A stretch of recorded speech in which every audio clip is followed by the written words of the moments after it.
What's up, family? Welcome back to Truthville, USA. I am Q. So, I've come to the place, and it's really makes me feel terrible. It makes me feel bad, but I think it's at this point warranted. It makes me feel bad that anything that I hear that Democrats are for, that I feel like by virtue I have to be against without even necessarily hearing the argument. It seems as though the more raunchy and the more awful and the less virtuous it is, the harder the Democrats fight for it. And it seems like the more virtuous it is, that they fight against it. And it seems like it's fairly consistent at this point. And so that's why I made the video a couple of weeks ago. How can you be a Democrat and a Christian at the same time? Yet almost all of them will claim to do so, even if they don't live that way.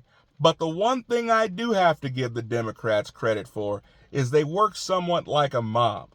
They are a family. They might fight behind closed doors, but boy, when they come out in public, they are unified. And they will move heaven and hell and heaven and earth to get whatever it is that they have decided they're going to do. They're going to get it done. It doesn't matter who has the majority. Heck, we could even have a super majority, and it does not matter because they're going to do everything they can to make sure they get their agenda through.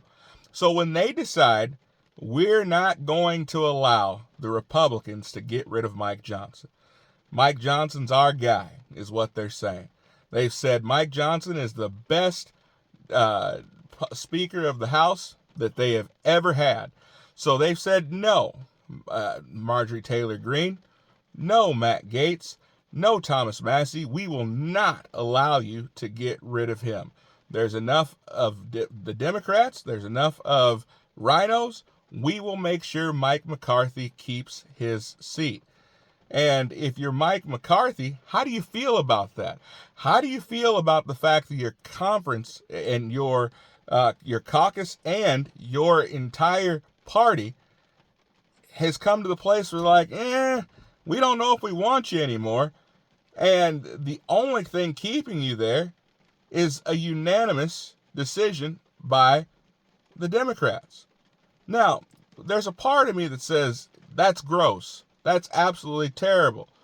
But there's another part of me that says, what if, just go with me here, what if Mike Johnson and Donald Trump are simply trolling the left? What if Mike Johnson was simply trying to get all of this to work out so that he could get the Democrats to put their name on paper, to go on record and to say, we like this guy. This guy is the truth. This is the best guy for the job right now. We are voting in unison to keep Mike McCarthy in his seat. And what if after that, Mike Johnson and Donald Trump decide to issue some real interesting legislation? Legislation requiring that every state put in their books a law stating that in the matter of federal elections, that you cannot vote if you are not a citizen of the United States. And to do so will end in jail time for the person who votes and for the person who allowed it. This is something that Mike Johnson has proposed with Donald Trump, but is this an elaborate scheme to get the Democrats to sign on to it? Because they can't then scream a couple days later after they vote to keep Mike Johnson, they can't then scream, wait a minute, he's a terrible speaker, he needs to be gotten rid of. Not when they just voted for him. Just a thought. I'm not sure. Do you guys think that Mike Johnson is an absolute sellout and a repulsive rhino? Or do you guys think that Donald Trump and him have some elaborate scheme going in order to keep him in office and to hopefully be able to get meaningful legislation put forth to keep illegals from voting in our election? I'd love to hear your thoughts. Comment below. I'll see you next time. Be blessed.